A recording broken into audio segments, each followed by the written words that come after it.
Sur la ligne de front, le Burundi, allié de la RDC avec laquelle il avait signé un accord de coopération militaire, est de plus en plus présent. Quelques 10 000 hommes de la force de défense nationale du Burundi sont en territoire congolais. Mais s'ils étaient initialement dans les hauts plateaux du Grand Sud Kivu, ils sont maintenant en nombre face au M23 et l'armée rwandaise dans le territoire de Calais.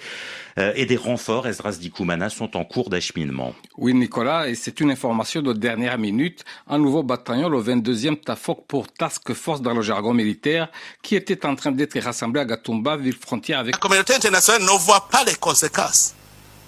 Je vous dis que si ça continue comme ça, la guerre risque d'être généralisée dans la région. Parce que le peuple ne peut pas se laisser faire. Si le Rwanda continue à faire des conquêtes dans le territoire et dans notre pays, je sais qu'il va arriver même au Burundi. Parce qu'il est en train d'entretenir des jeunes réfugiés. Il les arme. Maintenant, il est en train de les aguerrir dans la guerre du Congo. Un jour, il veut venir au Burundi. Nous n'allons pas accepter la guerre généralisée.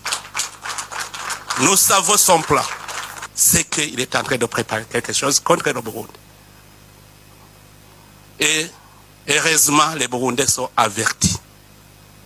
Si la communauté internationale le laisse faire, en tout cas, ici au Burundi, on ne va pas se laisser faire.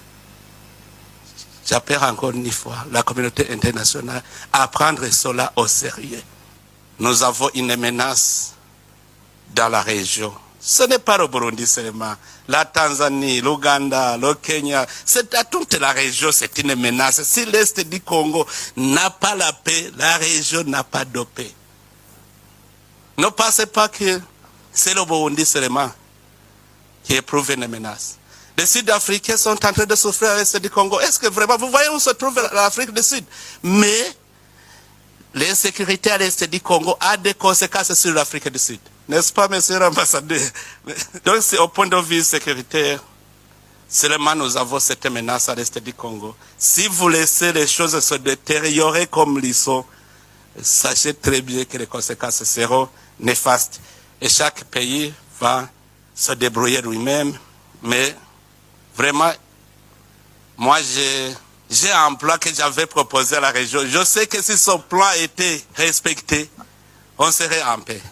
Parce que vous savez, si le Rwanda justifie sa présence par la présence des FDLR, est-ce que ce n'est pas une question qui peut être résolue pacifiquement?